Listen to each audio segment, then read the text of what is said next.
ചിത്രശലഭങ്ങളെ Michael Jackson ഒരുപാട് ഇഷ്ടപ്പെട്ടിരുന്നു. അതുകൊണ്ടാണ് അദ്ദേഹത്തിന്റെ പ്രണയഗാനങ്ങളിൽ പലപ്പോഴും ചിത്രശലഭങ്ങൾ പാറിപ്പറന്നത്.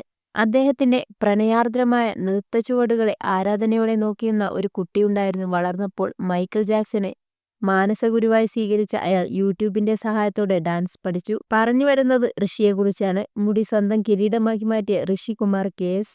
മഴവിൽ മനോരമയിലെ ഡീഫോൾ ഡാൻസ് എന്ന പരിപാടിയിലൂടെയാണ് ഋഷിയെ പ്രേക്ഷകർ ശ്രദ്ധിക്കാൻ തുടങ്ങിയത്. ഉപ്പും മുളകും എന്ന സീരിയലിലൂടെ, ബിഗ് ബോസ് റിയാലിറ്റി ഷോയിലൂടെ പ്രിയങ്കരനായ മുടിയൻ ഈ അടുത്ത് വിവാഹിതനായി. വധു ഡോക്ടർ ഐശ്വര്യ ഉണ്ണി. സിനിമയിലൂടെയും ജനപ്രിയ സീരിയലുകളുടെയും ടെലിവിഷൻ പ്രേക്ഷകർക്ക് സുപരിചിതയാണ് ഐശ്വര്യയും. വിവാഹത്തിനു ശേഷം ഒന്നിച്ചൊരു അഭിമുഖവും ഫോട്ടോഷൂട്ടും ആദ്യമായിട്ടാണ്. അത് വനിതയ്ക്ക് വേണ്ടിയായതിൽ സന്തോഷം. ഈശ്വരാ മിന്നിച്ചേക്കണേ എന്ന് പറഞ്ഞാണ് ഋഷി തുടങ്ങിയത്. 6 വർഷമായി ഞങ്ങൾ പ്രണയത്തിലായിരുന്നു. അടുത്ത സുഹൃത്തുക്കൾ പോലും അറിഞ്ഞില്ല. വിവാഹനിശ്ചയശേഷം അറിഞ്ഞാൽ മതിയെന്ന് തന്നെയായിരുന്നു ആഗ്രഹവും തീരുമാനവും. ഋഷി: ഞാൻ പാറുവിനെ, അങ്ങനെയാണ് ഐശ്വര്യയെ വിളിക്കുന്നത്. തിരികെ നന്ദു എന്നും. രണ്ടുപേരുടെയും വീട്ടിലെ വിളിപ്പേരാണ്. കണ്ടെത്തിയത് ഒരു ഓഡിഷനിലൂടെയാണ്. 6 വർഷം മുമ്പ് ഞാനൊരു ആൽബം സോങ് ചെയ്തു. ഞാൻ തന്നെ എഴുതിയ സോങ്ങായിരുന്നു അത്. ബോധം പോയി എന്നാണ് പേര്. അതിൽ അഭിനയിക്കാൻ കുറച്ചുപേരെ കണ്ടു. അതിൽ ഒരാളായിരുന്നു പാറു. ഓഡീഷന് വന്നവരിൽ എനിക്കിഷ്ടപ്പെട്ട ആളും ഞാൻ സെലക്ട് ചെയ്ത ആളും പാറുവായിരുന്നു. അതിനുശേഷം ഞങ്ങളുടെ സൗഹൃദം മുറിഞ്ഞതേയില്ല. അധികം വൈകാതെ അത് പ്രണയത്തിലേക്ക് മാറി.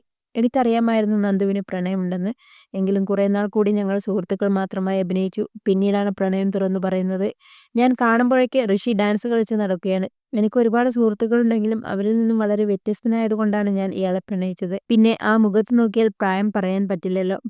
ഋഷി പറയുന്നു: റിയാലിറ്റി ഷോയ്ക്കിടെ ലാലേട്ടൻ എന്നോട് ചോദിച്ചു എത്ര വയസ്സായെന്ന്. ഞാൻ വയസ്സ് പറഞ്ഞിട്ടും ലാലേട്ടന് വിശ്വാസം വരുന്നില്ല. വിവാഹത്തിന് മുമ്പ് ഞങ്ങൾ കാമുകന്മാർ മാത്രമല്ല, നല്ല സുഹൃത്തുക്കൾ കൂടിയായിരുന്നു. ഇപ്പോൾ ഭാര്യ ഭർത്താക്കന്മാരായെങ്കിലും നല്ല സുഹൃത്തുക്കൾ തന്നെയാണ്.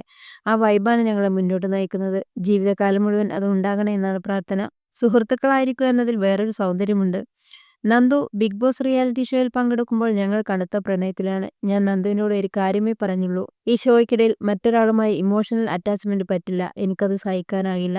ഇവൾ പറഞ്ഞതിന്റെ പൊരുൾ ആദ്യം എനിക്ക് മനസ്സിലായില്ല. പക്ഷേ ഷോ കുറച്ചു ദിവസം മുന്നോട്ട് പോയപ്പോൾ എനിക്കത് മനസ്സിലായി. അവിടെ നമ്മൾ മറ്റൊരു മാനസികാവസ്ഥയിലാണ് ജീവിക്കുന്നത്.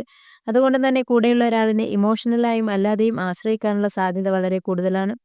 അവസാന ദിവസം വരെ ആ ഷോയിൽ ഞാൻ ഉണ്ടായിരുന്നു. അപ്പോഴൊക്കെ പാറുവിന്റെ വാക്കുകൾ ഞാൻ മനസ്സിൽ സൂക്ഷിച്ചിരുന്നു. ഋഷി പറഞ്ഞു: എന്റെ അച്ഛൻ സത്യസായി ബാബയുടെ അനുയായിയാണ്. അതുകൊണ്ടാണ് ഋഷിയെ കണ്ടപ്പോൾ അച്ഛന് പെട്ടെന്ന് തന്നെ ഇഷ്ടമായത്. ബാബയുടെ തലമുടിയും ഏകദേശം ഇതുപോലെ തന്നെയാണല്ലോ.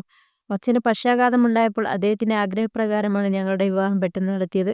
ഋഷി: ചാനൽ റിയാലിറ്റി ഷോയിൽ നിന്ന് ഇറങ്ങി ഒരാഴ്ച കഴിഞ്ഞപ്പോൾ ഞങ്ങൾ കല്യാണ തീയതി കുറിച്ചു. ഒരുക്കങ്ങളൊക്കെ പൂർത്തിയാക്കാൻ കുറച്ച് സമയമേ കിട്ടിയുള്ളൂ. പക്ഷേ എങ്ങനെയൊക്കെയോ അത് നന്നായി നടന്നു. ഐശ്വര്യ പറയുന്നു.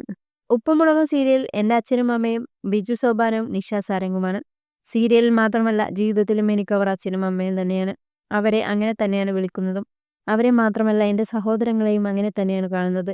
അങ്ങനെ 3 കുടുംബങ്ങൾ ചേർന്നാണ് ഞങ്ങളുടെ കല്യാണം നടത്തുന്നത്. നന്ദു എപ്പോഴും അത് പറയും. ലോകത്ത് മറ്റൊരു സീരിയലിലും അഭിനയിക്കുന്നവർ തമ്മിൽ ഇത്രയും മനസ്സടുപ്പം ഉണ്ടായില്ല.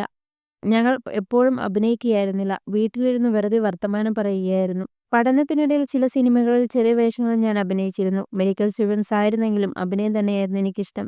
എന്നുവെച്ച് പഠനം ഉഴപ്പിയൊന്നുമില്ല കേട്ടോ. നന്നായി പഠിച്ച് ഡോക്ടറായി, ഐശ്വര്യ പറഞ്ഞു. ഡോക്ടറും ജോലിയും അഭിനയവും ഐശ്വര്യ എങ്ങനെയാണ് ഒരുമിച്ച് കൊണ്ടുപോകുന്നതെന്ന സംശയം പലരും എന്നോട് ചോദിക്കുന്നുണ്ട്. അലോപ്പതിയിൽ തന്നെ വ്യത്യസ്തമായ ഒരു കോഴ്സാണ് ഞാൻ പഠിച്ചത്. ഫാം.ഡി. വിദേശ രാജ്യങ്ങളിൽ രോഗനിർണയം നടത്തുന്ന ഡോക്ടർമാരെല്ലാം മരുന്ന് കുറിക്കുന്നത് ഫാം.ഡി കഴിഞ്ഞ ഡോക്ടർമാരാണ്. അവർക്കേ അതിനുള്ള അധികാരമുള്ളൂ. ഇന്ത്യയിൽ ഈ സിസ്റ്റം നടപ്പിലായി വരുന്നതേ ഉള്ളൂ. അതാണ് ഇപ്പോൾ എൻ്റെ പ്രശ്നം. പഠിച്ച കോഴ്സിനനുസരിച്ചുള്ള ജോലി വേണമെങ്കിൽ വിദേശത്ത് പോകണം. വിദേശത്ത് പോയാൽ അഭിനയം നടക്കില്ല. തൽക്കാലം ഇങ്ങനെ മുന്നോട്ട് പോകാമെന്നാണ് ഞങ്ങളുടെ തീരുമാനം. ഐശ്വര്യ വളരെ ചെറുപ്പത്തിലെ ക്ലാസിക്കൽ ഡാൻസ് പഠിക്കുന്നുണ്ടായിരുന്നു. ഭരതനാട്യത്തിൽ അരങ്ങേറിയ പഠനത്തോടൊപ്പം കലാപ്രവർത്തനങ്ങളിലും സജീവമായിരുന്നു. വീടിനടുത്ത് വെച്ച് ചിത്രീകരിച്ച അലമാരയാണ് ആദ്യം അഭിനയിച്ച സിനിമ. പിന്നീട് ലക്ഷ്യ, ക്യൂബൻ കോളനി, സകലകലാശാല, പൂഴിക്കടകൻ, തല്ലുമാല, നമുക്ക് കോടതിയിൽ കാണാം എന്നീ സിനിമകളിലും അഭിനയിച്ചു. കുടുംബവിളക്ക്, സുഗമോദേവി എന്നീ ജനപ്രിയ സീരിയലുകളിലും സജീവ സാന്നിധ്യമാണ് ഐശ്വര്യ. പലരും ചോദിക്കാറുണ്ട് എന്താണ് ഈ മുടിയുടെ രഹസ്യമെന്ന്. രഹസ്യം പുറത്തുവിടാൻ പറ്റില്ല എന്നൊക്കെ ഞാൻ പറയും. എങ്കിലും ഇതിലൊരു രഹസ്യവുമില്ല. ശുദ്ധമായ വെളിച്ചെണ്ണ മാത്രമാണ് രഹസ്യം. മുമ്പൊക്കെ രാത്രി കിടക്കുമ്പോൾ മുടി കെട്ടുവെക്കാറുണ്ടായിരുന്നില്ല. അതുകൊണ്ടുള്ള പ്രശ്നം എന്താണെന്ന് ചോദിച്ചാൽ മുടിയിൽ പെട്ടെന്ന് ജട പിടിക്കും. എന്നാലും മുടി വെട്ടിക്കളയുന്നത് എനിക്കിഷ്ടമില്ല. ഇത്തരം മുടി അപൂർവമല്ലേ, ഋഷി ചോദിക്കുന്നു.